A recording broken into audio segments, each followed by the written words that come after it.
পড়ো তোমার প্রভুর নামে, যিনি তোমাকে সৃষ্টি করেছেন।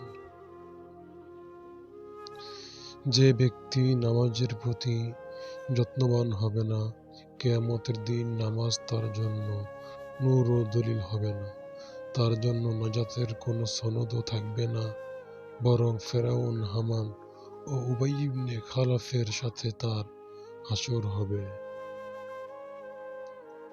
বাচ্চারা ছোটকালে মসজিদে আসা শিখলে বড় হয়েও মসজিদে আসবে।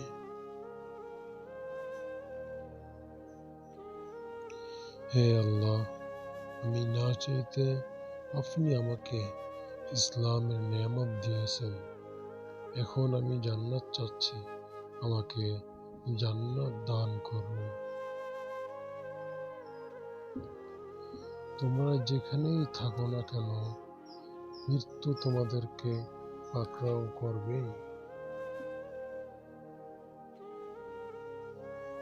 সৌন্দর্য নামাজে প্রকাশ পায়। নিজেকে সুন্দর করার জন্য কতই না সময় ব্যয় করি, অথচ নামাজের জন্য সময় হয় না। আমি তার জান্নাতের নিশ্চয়তা প্রদান করব, যে মিথ্যা পরিহার করবে, এমনকি হাসির ছলেও বলাটা। প্রিয় জিনিসটা পাওনি? আল্লাহ বলেন, তুমি হয়তো এমন জিনিস পছন্দ করেছ যা তোমার জন্য অকল্যাণকর।